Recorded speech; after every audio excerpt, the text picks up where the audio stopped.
Join me at CMC. Get engaged and get educated. Join me at CMC. Everyone is welcome. Join me at CMC. Come grow your relationships. Join us at CMC. CMC is real, Authentic conversation. Engage with curious people. Plus, we give you access to thought leaders. Be informed, be inspired. Through community conversation. Come here and meet your neighbors. Be here in the room. ask questions, Get answers. Connecting people and ideas. Learn about Columbus. Who will you see at CMC? Join me at CMC. you're invited. Watch us on live stream or in person. You're invited. Join the conversation. You're invited. Welcome to CMC.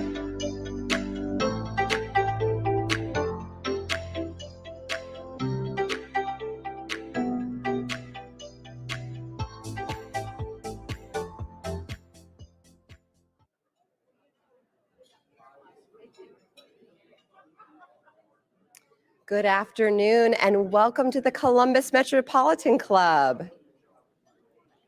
Good afternoon and welcome to CMC.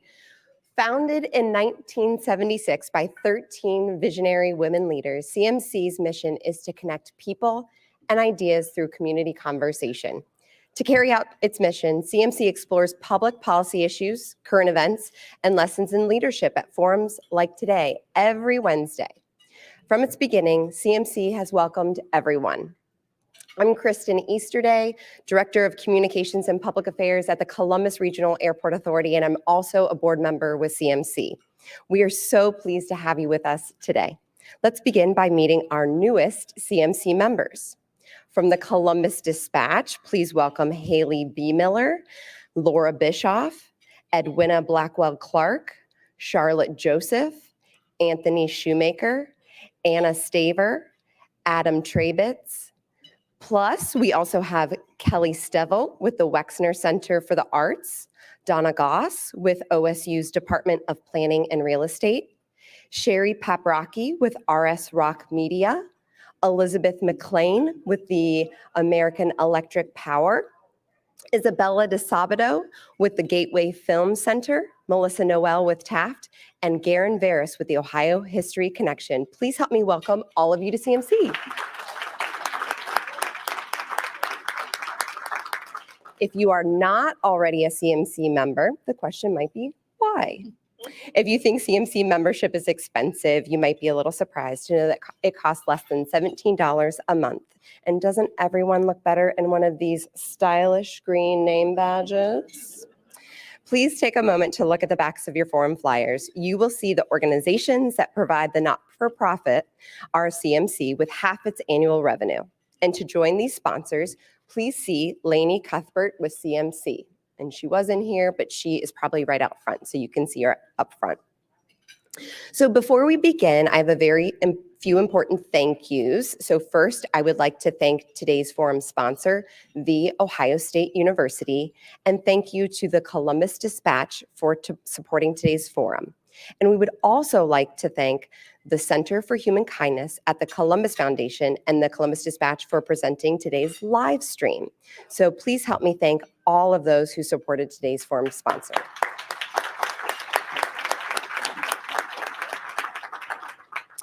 So to get to today's forum. Founded in 1871, the Columbus Dispatch remains the only mainstream daily newspaper in Ohio's capital city. Newspaper leaders have witnessed enormous and dramatic changes over the past decades to how news in America is gathered, shared, and accessed by its readers. Today, we will discuss the future of both Ohio's greatest home newspaper and journalism itself with a multi-generational panel.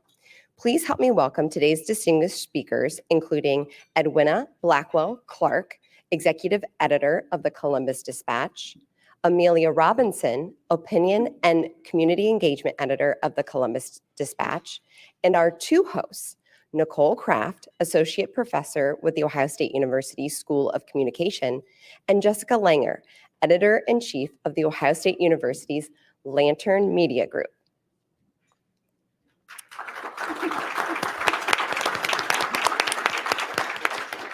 I look forward to today's conversation. So do we. Well, Jessica's going to get us started. Okay. Oh, okay. Yeah. I guess just wanted to say thank you so much for speaking with us. We really appreciate it. I kind of just wanted to start. You've welcomed a lot of young, diverse reporters at the Dispatch. What have they done to really change the Dispatch? What have they contributed and to the Dispatch and the community itself? I am having trouble hearing your question, so can you speak a little closer? Yeah, sure, no problem. Yeah, I just want to start with, you guys have welcomed a lot of young reporters to the Dispatch. What have they contributed to the Dispatch and the community?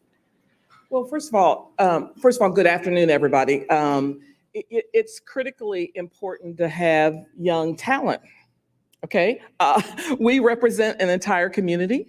We represent young, middle class, or middle age, and seniors. And so it's really great to welcome young talent and young reporters, young photographers into the newsroom, and for a couple of reasons. First of all, they're probably a little bit more digitally savvy than some of our old, my age individuals. So that's useful. I mean, that melding of young talent and seasoned talent is great for a newsroom. The second reason is it's not really about young specifically, but it's about you've got to build an environment where people can express their opinions. It's one thing to bring them into a newsroom or anybody into a newsroom, but you've got to have structures and ability for people to express those opinions. Because once again, the newspaper is supposed to be representing everybody. So how do we get those opinions? The third thing is it's an opportunity really for training and promotional opportunities. So you've got to always have that continuing, stream of talent. So that's what I would say to that particular question. And to add on to that a little bit, you also mentioned diversity. Obviously, Columbus is a lot of things, right? The census proved that the diversity, the market is growing because of diversity. So we need to reflect the entire community. That's why, Gannett, USA Today Network has had a big push to diversify our newsrooms because we want to really tell the stories of our actual communities and not just certain segments of the community. We want inclusivity in everything we do because that's important, not just to, reflecting the people, but also the truth, right? We want to tell the truth of what the community actually is. Yeah. I think that segues kind of perfectly into the question that Jess and I had regarding what you represent. So if we had been sitting up here a year or two ago, we would have seen two very different faces representing the Columbus Dispatch, and Columbia Journalism Review identified the Dispatch as being the whitest newspaper in America at one point. So what does the changing face of the Dispatch, how do you represent the changing face of the Dispatch and the representation in the Columbus community? Well, I think that, first of all, let me just say that to have a well-functioning business environment, there has to be opportunity for all, okay? There has to be opportunity for women leaders. There has to be opportunity for people of color leaders. There have to be opportunities for younger leaders into an organization, because really that's where you get the mix of, are we representing the community, which is what Amelia just got done talking about. I am honored and thrilled to have this opportunity to lead the Columbus Dispatch. Yes, it may have been, over 100 years, and it doesn't matter to me. What matters now is now. Okay, what do we do now? How do I bring my unique perspective to driving news coverage? How does Amelia bring her unique perspective? How does any editor bring their unique perspective to make sure that we are looking at those stories, that we are covering what women are doing, what we're covering, what our minority communities are doing? Yesterday, I was at a naturalization ceremony. There were 150 immigrants who had made that decision to be a US citizen. When I was talking to the federal courts, they were like thousands of our citizens here, or our residents here, are trying to be US citizens here in the Central Ohio, Columbus area. So we have a reporter who's covering immigration. That's important. That community is growing. So when, in terms of what I represent and what I are thinking as it relates to news coverage, we've got to represent And we have to tell, I like Amelia's thinking, we got to tell their truth. What is their truth?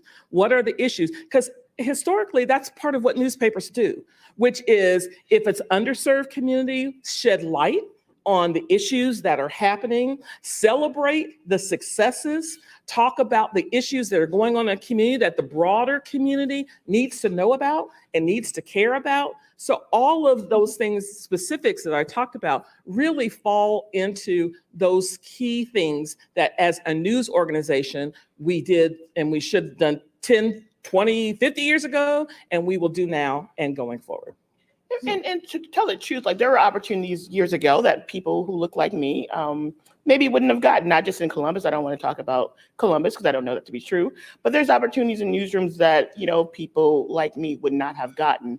So the fact is that organizations, not just in media, but across the board, are looking at ways to better include people who may have been excluded from the conversation before. And that's a very good thing. And these people are just as qualified as anyone else, but they may have been left out of those rooms before.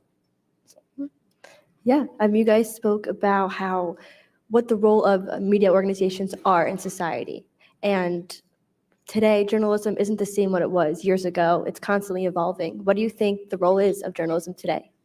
Well, let me just say that I don't think journalism is necessarily evolving. What I do think is the methods that we push that information out is evolving. What we do today is what we did 50 years ago in terms of reflecting the community, public service journalism, talking about the issues that are impacting those that are have less opportunity, keeping an eye on our elected officials and government and keep them honest. Those things have not changed. Now, what has changed is that we are pushing that content out in all different types of ways. People want to get their information all different kinds of ways. Let me see a show of hands. How many people in the room have a smartphone? Yes. And we understand what we do with smartphones. We scroll, we get information. We almost use it as a little computer. Come on. So in every mainstream media organization that I know of is aggressively looking at how can we meet readers where they want to be met. We cannot. I'm a long-term newspaper reader. I grew up in a household where we had the newspaper all the time. I've had over 25 years in the industry. So I love print.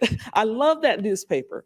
But what I also love and know is that people want information, they want information when they want information, okay? So what I like to tell people is the Columbus Dispatch is so much more than that printed paper. It is that, and that has been that for 150 years, and we will continue that strong journalism that you are used to.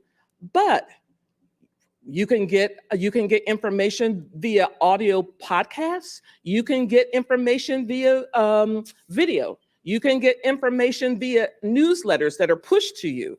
You can get information via e-blasts, breaking news alerts that are sent to you. This is something that, in terms of a change that has happened in the media industry, that we have figured out. Oh, we've got to push information. We can't just rely on people to come to our site and just come and read our paper in the morning when it is delivered, because there's very few, if any, afternoon papers anymore. Some of you probably remember days when there was a morning paper and an afternoon. We don't have afternoon papers anymore. So we have to be smart about how we push that information out, and we have to be smart and innovative about how we deliver that information. Okay, so it's more than just words. It's graphics. We're integrating audio clips in stories, all that sort of thing. And we have app. Not only we have the columbusdispatch.com, we've got dispatch apps. And so when you think about that, we're trying to make sure that anybody who wants to consume our news can get it when they want it, and in the format in which they want it. That is the change in terms of how we're pushing that information out. But in terms of the reporting standards, all the same. speaking on innovation, is there anything that the dispatch has developed or will be developing to kind of fill that void of the print industry kind of going away as much? In terms of developing, once again, I would, if you haven't been on dispatch.com, or if you haven't seen our videos, or seen our videos on social media, that's another piece. That's another piece. I was in a discussion last week, and one of the panelists was saying that you shouldn't use social media to consume your information. I think we know, and we can agree that younger people use their news feeds as ways to get information.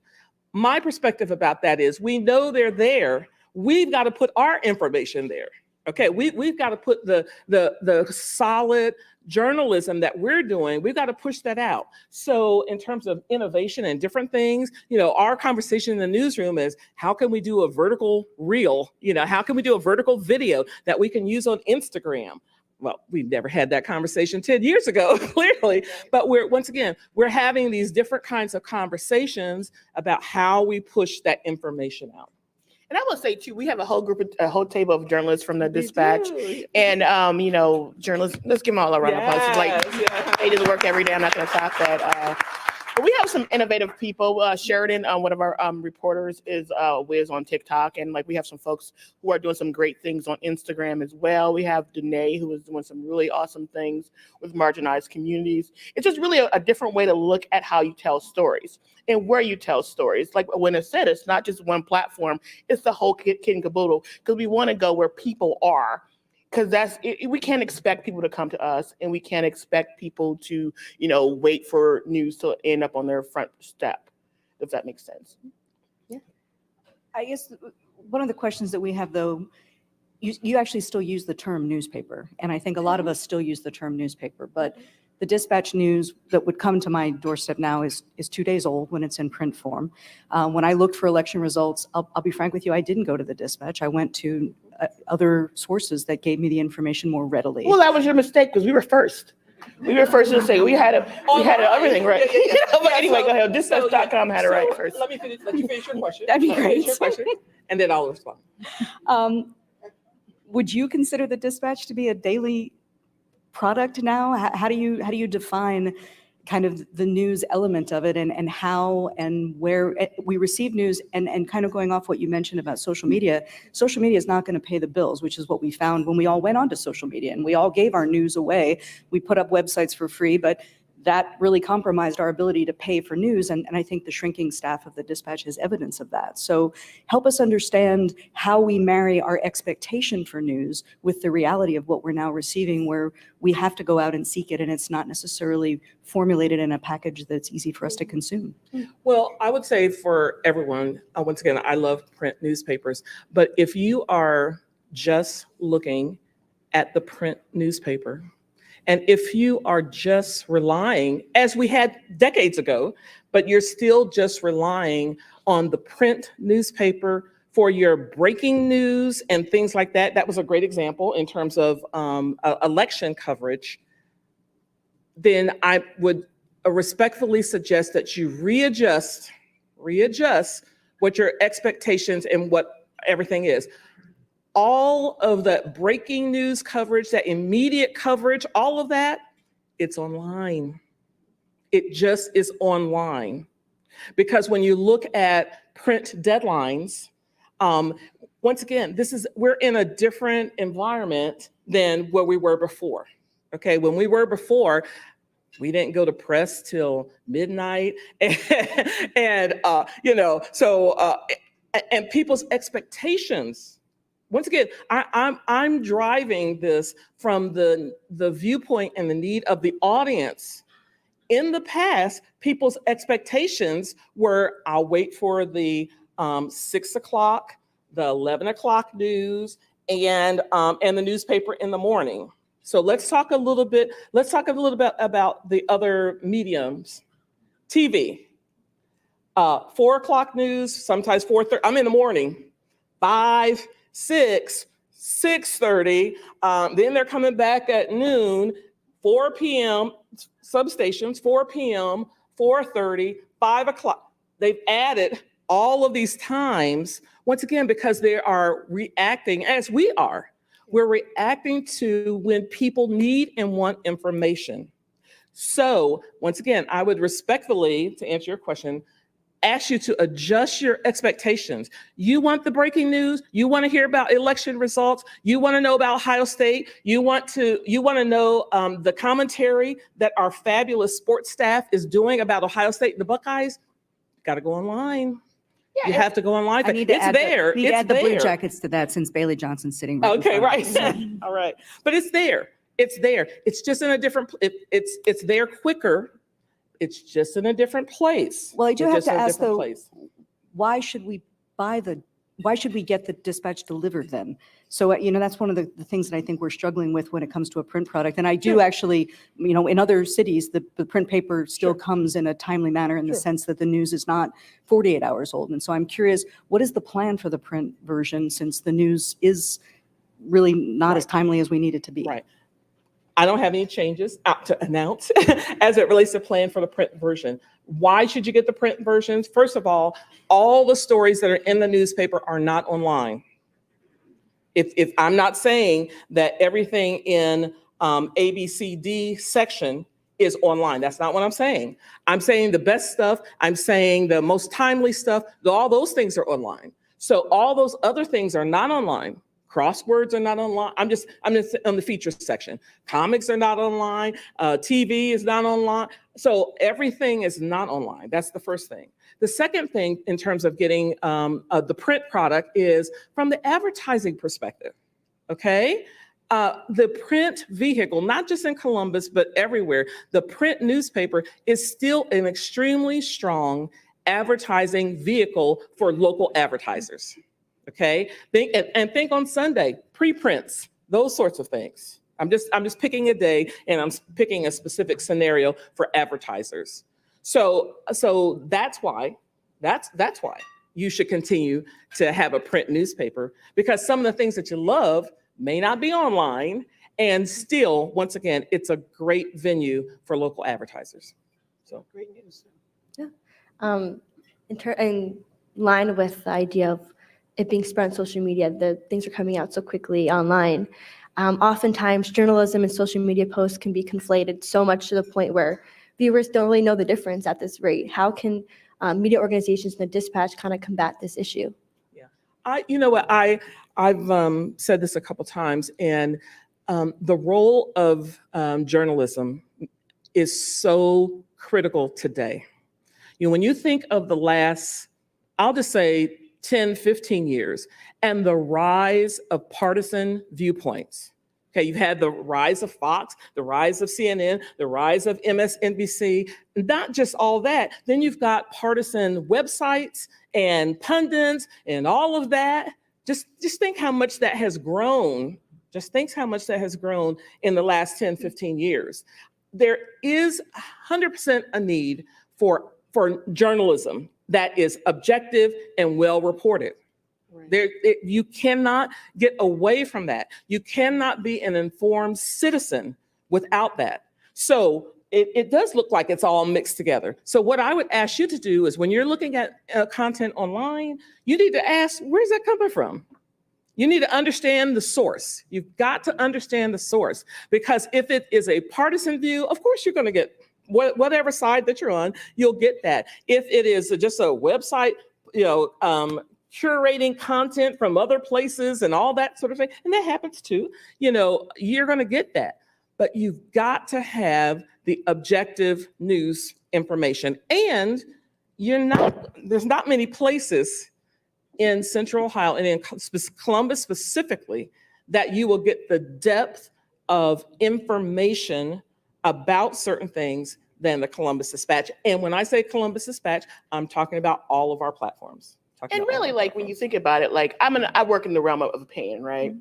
But, what journalists do is not opinion. A lot of things you see on Twitter and Facebook and all these things are just something somebody's uncle said, right? Mm-hmm. You want somebody to be able to go out there and vet it to make sure it's actually accurate, and it is what it is. They say what a lie, I'm probably gonna get this wrong, but a lie travels around the social media world 7 times faster than the truth. And this is what, we as citizens have to do, is put a stop to that, because we're the only people who can do it. It's not the journalists' responsibility. It's all of our responsibilities to really combat misinformation. And by doing that is to go to reliable sources who are trained professionals, who do have codes. We don't have like any rule books like it's some other professions, but we do have codes as journalists that we have to follow by, that we are taught in journalism school. And I know you're being taught right now, that we all go and strive to do every day. We wouldn't go into journalism if we didn't believe in truth, in the pursuit of truth. Obviously truth is a very fluid thing, but it's a pursuit that's worth it. So. Yeah, to follow up on that, us at the Lantern, we're always thinking about what's the new thing we can do with engagement. It's always on the top of our mind. And like you said, this news media or the society itself has become partisan, and that's kind of a struggle that we've seen. Do you think there's an issue in objective news outlets like the Dispatch to kind of get that engagement, because society may go to certain outlets for that partisan view or things like that? Well, I might need you to explain a little bit what you mean by engagement, but we have great engagement with our content. Last month, we had 104,000 unique users on dispatch.com. Now this is a new thing as it relates to Newsroom. We've got data, we've got dashboards, we've got statistics. We're paying attention to how our content is engaged with, whether it's page views, whether it is they decided to get a subscription based upon the content or something like that. So we are watching engagement, we are paying attention to that, and we are driving some resources towards those topics and things that we know we get lots of engagement, because that indicates that there's great interest in that topic in the community. Yeah, awesome, thank you. Well, it was kind of a great segue to you, Amelia, about opinion. Gannett has been shrinking its opinion news space. And I know that the Dispatch is still one of the few that are clinging to providing opinion opportunities for people in the chain. I'm wondering kind of what your view is of this move to contract and in many cases eliminate the opinion elements within the news frame, how you feel about that, and kind of where you see the Dispatch going with that in the future. Well, I think a lot of that is a newspaper by a newspaper too.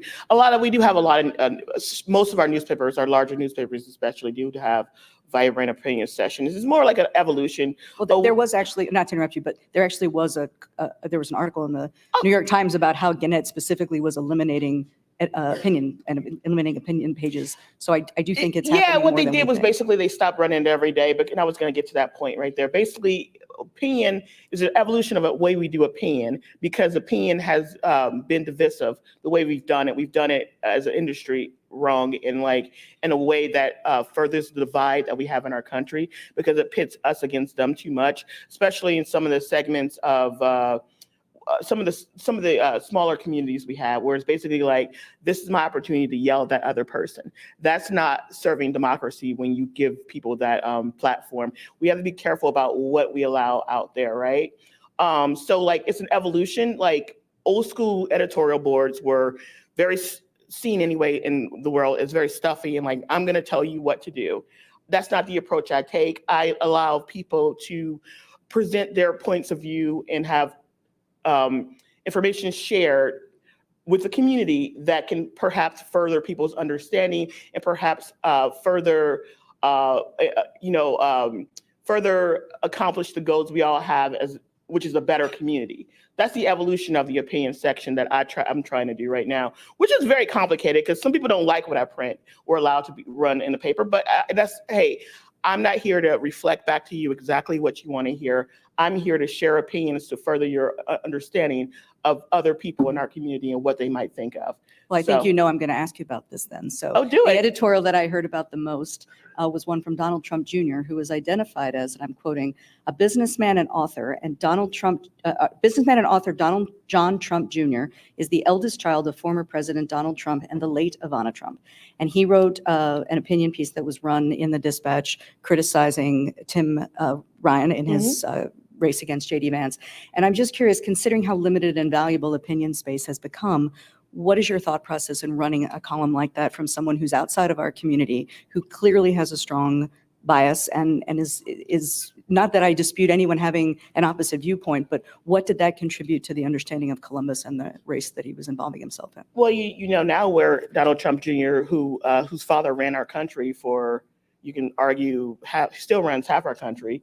Now you see where he thinks and what he's coming from and what the alternative is to what you're hearing. We can't just show one side, right? We also endorsed Tim Ryan in the race, right? Which no other, one other newspaper in the state did, because we felt like Tim Ryan best expressed and championed the things that people in the community care about. I get the same week I got criticism over that. I also got death threats from other people who were upset that I didn't put up a opinion piece that was very transphobic. So we have these things, these conversations that we have about what to run, what to not run, why to run them, why not to run it. And it's not really true that the opinion space has shrunk. I run more opinion pieces online than I ever have. So it's not really, yes, we don't have as many days of the week in the print product, but we have more time to really cultivate these opinion pieces that will better inform people's understanding of the world around them. So that's what I'm really striving to do. It's a complicated balance. Donald Trump Jr.'s piece ran with a editor's note that basically said, wink, wink, this is not true. But it's important to still let people know what is being said. It really is. You can't you can't ignore it, because ignoring it is how we get into this situation where you only have one side of the conversation entering your ear. This is where you're talking about with people who only watch Fox News, who only watch CNN, so you don't see what the whole story is. Yeah. Thank you, Tony. What do you guys think the role of local news is in America today? Well, the role of local news is, once again, more critical than ever.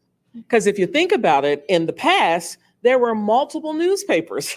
Any community that you pick, there were multiple newspapers. So you think about the number of print newspapers that have seen a demise. And so you got to cherish, you got to hold on to local news. Because the bigger newspapers, the more regional newspapers, they're never going to cover a community to the depth that a local newspaper or a local news organization. I'll just say local. I love that term, newspaper, but a local news organization is going to cover it. So local news is so critical. Now, hey, you can get some local news by some emails. I'm not going to name them in the market. There are some nonprofit news organizations and other organizations that are trying to do hyperlocal news. Some of that is done by journalists, and some of it isn't. It is neighbors, it is others coming together and sharing information about what's going on in your neighborhood. That could be considered local news. Now, we can't compete at that level in terms of specifically talking about all the specifics that are happening and think about all the neighborhoods that are in Columbus. But once again, local news is so critical. Yes, the New York Times will parachute in. Yes, CNN or a big story, they'll cover the school strike. They'll come in. You'll see them parachute in and then parachute out. But the local news organizations, such as ours, are there day in and day out, and that's why that is so critical. Well, I have to ask, since you made the note specifically between people who are journalists and people who are not, your background is primarily in PR, which in the history of journalism and PR have been very separate, and we certainly don't operate in the same way. They're similar, but they're certainly not the same. So how does that influence your PR background, influence the way that you're leading the Dispatch now? Well, let's just make a correction. I have 27 years in newspapers. And how long, you came most recently from PR. Exactly. And how long were you with PR? I was in PR for 10 years. Most recently? And yes, okay. Yes, exactly. Right before I came to the Dispatch, I was with the Alzheimer's Association. But my background is in journalism and in print. And so the majority of my experience is in the news organizations. Now, I view this as an opportunity. I've been a news consumer for the last 10 years. I've not been in the industry, but I know the industry. I know from the back of my head, do it with my eyes closed. I've been in the industry so long. But how I merged those two and brought those two together I've been a reader. I've been a consumer. I bring that perspective.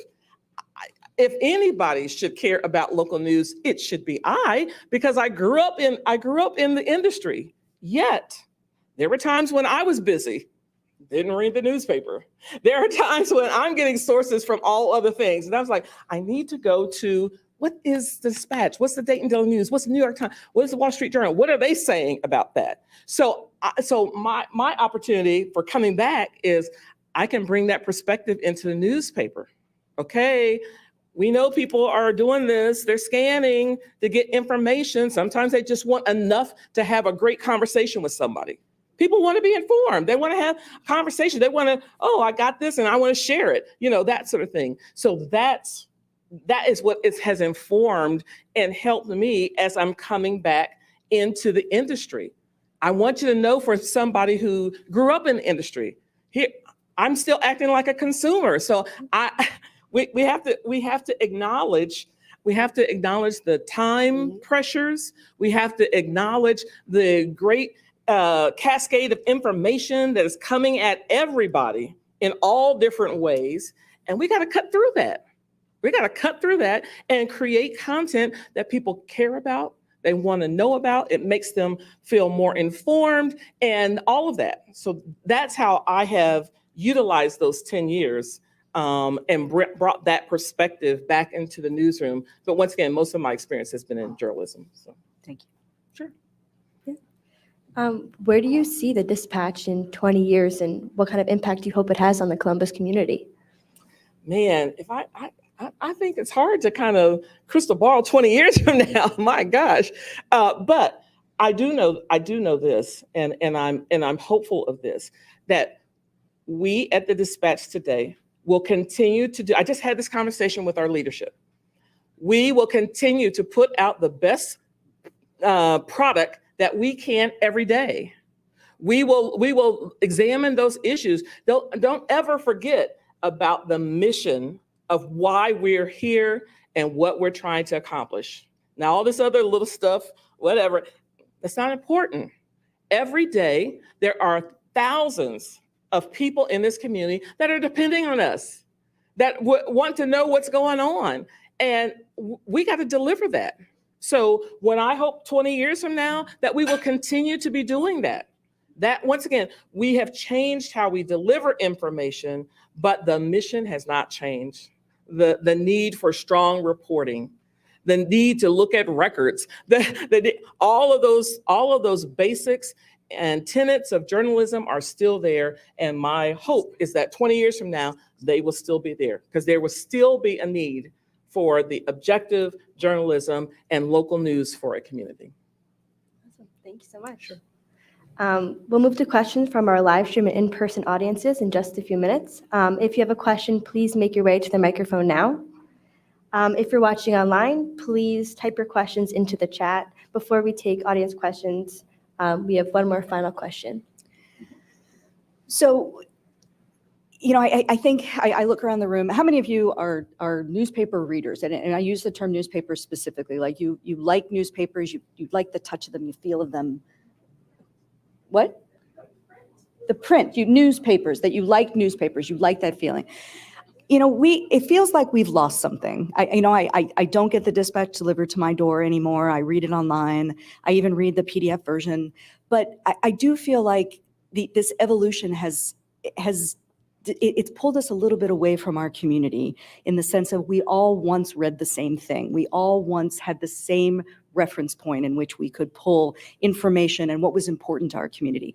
How can we stay in that same realm of staying in touch with what's important with our community when our news sources are so disparate, when we're relying on social media and we're listening to a multitude of different podcasts and a multitude of different apps, and we're doing all these different pieces? How do we stay as one? Well, the result of what you're talking about is not being changed because of anything at the Dispatch. It's being changed because society, the information sources are crazy. And I mean, that's what's changed. I guess what I'm trying to say, and what I continue to say, is the mission of what the Dispatch does has not changed. Right. That has not changed. All the things that are absolutely correct, but that's because all these things, a lot of other opportunities to read and gather information have proliferated. It's not because of changes at the dispatch. It's because of all this has happened. And so once again, there are other media in town that cover parts of the community, and everybody plays to their strengths. Radio has a strength, TV has a strength, print has a strength. The traditional print has a strength, and I'm saying that strength is still there. And if you want to know what's going on in Columbus, not just at a cursory 30-second level, but you really want to know what's going on in this community, what issues you should care about, what's happening, then there's no, it's us. It is us. It really is us. Us being in all different ways, not just print, but all different ways. We're your source. So. Thank you very much. Thank you to our panelists today. I'm going to ask some questions on behalf of staff and the live stream audience, and then we'll alternate. Looks like we've got lots of folks lined up here, but I'll kick us off. This morning, NPR ran an article on their website with the following title. Donald Trump, who tried to overturn Biden's legitimate election, launches 2024 bid. So this headline drew applause for its frankness from some online readers, for its frankness about the former president's actions, but others may see this as a headline that is taking sides. From the perspective of American journalism, who is correct in that observation? Well, let me just answer. The truth does not have sides. Okay, facts are facts. Some people consider opinion facts, but facts are facts based upon our democratic process. Not facts based upon what the media says. It's facts based upon the democratic process, and not just in elected officials, but everything. It is the media. This is where objective journalists come in. It is our responsibility to. What did Amelia just say? That when she ran the column for Donald Trump Jr., there was an editor's note there. So I'm talking about objective facts that the majority can agree with, based upon democracy, based upon our democracy. So that's how I would answer that question.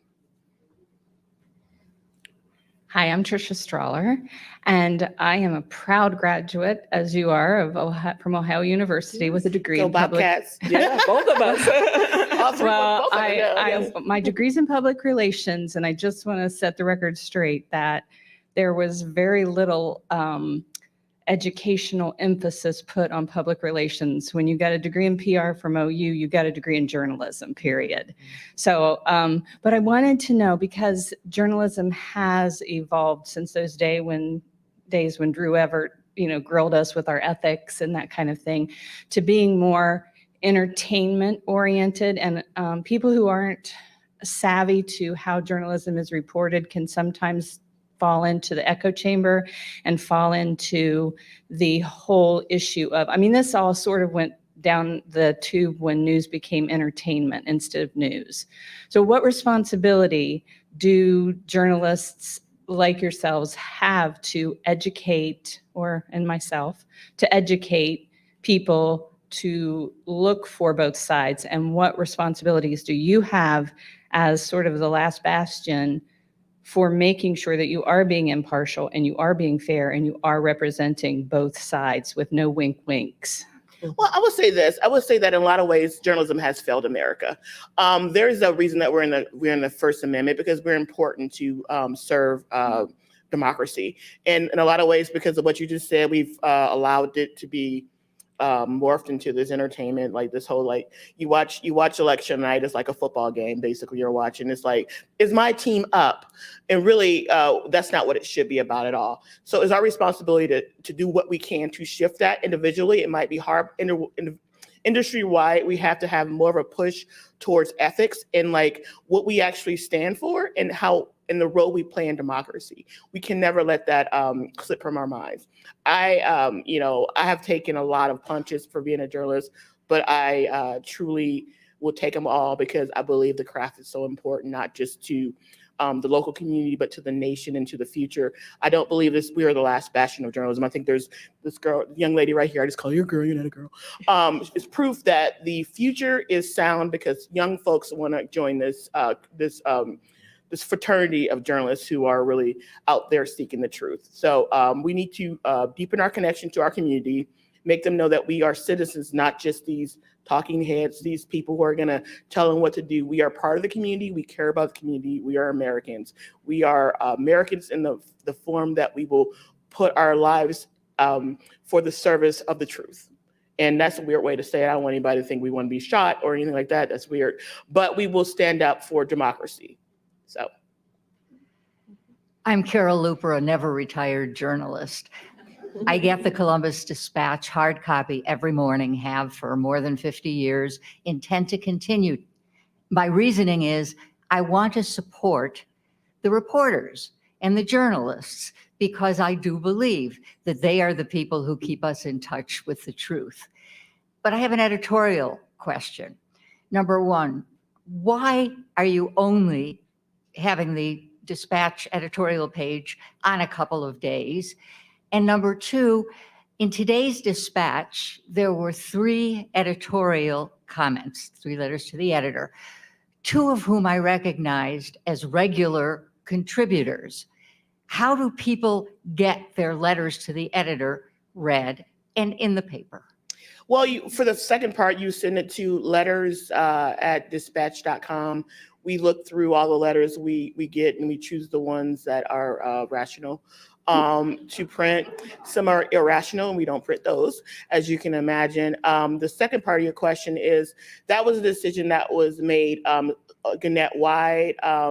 And we actually have more opinion days than a lot of newspapers. It's not just that they wanted to cut print days or anything like that. It was because we should be focusing on not just allowing like any old thing get in the paper. The best content should get in the paper. And that's what I try to do. Sometimes I do it well and sometimes I do not, but I try to do it every single day is to present the best content in the paper. And it really has freed me up to do some other things that are important part of my job as well. So it has its upsides and its downsides. So thank you. You're welcome.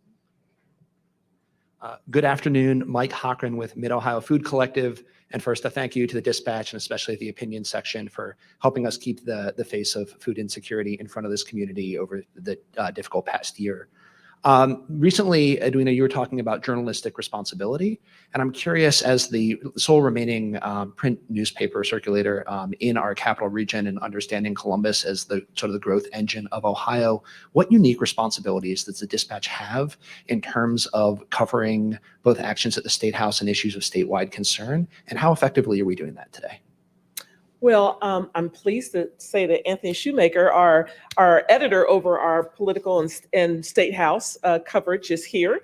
And quite frankly, I think they did an excellent job of talking about the issues, talking about the upcoming legislation that people should pay attention to, and I mean, I love their, yes, I'm giving you some kudos, public kudos, but I love their coverage of the races, and help so you understand, the candidates. I think that and most of, if not all that they do are from a statewide perspective. So you get the context of the impact on the state. During the election season, we talked about how Ohio has gone from a blue state to, and people can either decide if you think it's purple or if you think it's red right now. But explain how that happened. So I think that most big papers still have some individuals that are covering the State House, but we have the most individuals that are covering the State House and state issues for the state. So. And two, what we try to do too is make it meaningful for the people who live in Columbus. Like, obviously, people think of the State House as the State House, right? But really, the State House affects us in cities and individuals and townships and everything else. So our goal is to make that real for people. Like the story we worked on with Mid-Ohio Food Collective was basically, why do these decisions that are made by the governor impact local families? It's because the government controls how this money is disseminated to groups. So like we try to make it meaningful, because otherwise it's just looking at like ordinances and not ordinances, but acts and bills. And acts and bills don't really mean anything unless you explain the significance of those bills and why they matter to real people. Hi, Lucia Lynchus from Ione, Ohio. Obviously, you know, there's been sort of this big period of change. And I think one of the biggest things that I struggle with is, oh my gosh, there's so many stories that could be told and, you know, kind of limited funding to actually cover them. You know, you talked about how you have a different, you know, vision for the future. I was wondering if you could talk a little bit, maybe more specifically about, you know, what issues in the past do you feel like didn't get enough coverage, and going forward, like what are the issues in the future that you'd really like to hone in on? So my past is short-lived. I've only been here about 4 months, so I can't talk too much about the past. But I would, you know, once again, we are looking at, we're using research to look at what are those topics that we need to be covering. You know, when we look, at, you'll see growth possibly in crime storytelling. I mean, you see that nationally, true crime podcasts and Dateline NBC and all those sorts of things. How that applies to cases in our area, you'll see that. You'll see in terms of development. I mean, Columbus is booming. So the development, what's happening, business comings and goings, what we need to know about, what's the next intel, you know, what's the impact on traffic? We've been writing a lot about what's the impact on affordable housing. How is this region going to solve that issue? So when I look at the future, you know, I'm looking at things like that clearly will have an impact on the community. And two, I think, to just add on to that a little bit, I think there's certain communities who have felt a disconnect from the Columbus Dispatch, and I'm not, you know, mitigating the past at all, because I think it's always been a fine newspaper, but we want to deepen our connections to the community at large and let people know that they do have a newspaper that cares about their concerns, a newspaper that is looking out for them and trying to protect not just their bottom line, but also their families and their businesses. We're trying to be that newspaper, and I think Edwina has really kind of hit the ground running with that. So, yeah. Thank you. Thank you again to our panelists. From the online audience, Chris Cloth says, I love to hold the paper in my hands. That said, WOSU and NPR have become important sources of news for me. How do you see NPR influencing the role of print journalism locally and nationally? And I might add, how do you see, are there other national outlets that are influences for you? I don't really see NPR influencing anything that I do, anything that we do. They have their lane and they're great at it, quite frankly, as we are. So I don't see that influencing what we do at the local level. I don't see a relationship there. Yeah, or impact, I should say. Good afternoon. Thank you guys for being here. I'm Veronica Ferris and I'm with Mount Carmel Health System. My question to the panel is really around, there's so many organizations competing for opportunities to get stories picked up, and especially in healthcare. So how do organizations really stand out to you to be able to get picked up when we're pitching to you? Do you work in healthcare? I do. Well, I got a reporter for you right here down front. Okay, awesome. Yeah. Obviously, as a Metro newspaper, we get lots of press releases. And we have multiple editors that are looking at those releases and trying to figure out which ones that we will write. which ones have information that maybe fold into a bigger picture story or something like that. I would always suggest that people continue to send us those releases, but don't just send us a release. Email, all of our contact information is online, so you can email us. Our telephone numbers, I think, are there. You can call us. So that personal contact as a follow-up, I think, is really, really important. When I was in PR, going back to my PR days, I had to do that. And I know that that's really critically important because there's so many things that any staff of any news organization is doing that I just think that's important. Yes, it's also remembering that journalists are people. Like, we all get busy. We all have deadlines we have to meet. But it's also recognizing that the connection that you make as an individual and how to really kind of build that long term is key. Great, thank you. Sure. Well, We- I hope. I was going to introduce you, Kirsten. So there you go. No, You're so kind. Thank you. I need another great introduction. go right ahead. Well, actually, this will be a great opportunity for me to thank you because first, I hope everyone found today's forum not just interesting, but also valuable. So thank you to today's forum sponsors, The Ohio State University and the Columbus Dispatch for supporting today's forum, as well as the Center for Human Kindness at the Columbus Foundation and the Columbus Dispatch for supporting today's live stream as well. So just so you know, we'll be taking a break next week for the Thanksgiving holiday, but we'll be back on November 30th for another forum. And that one is titled From Whitewater to Mar-a-Lago, How High-Profile Investigations Really Work.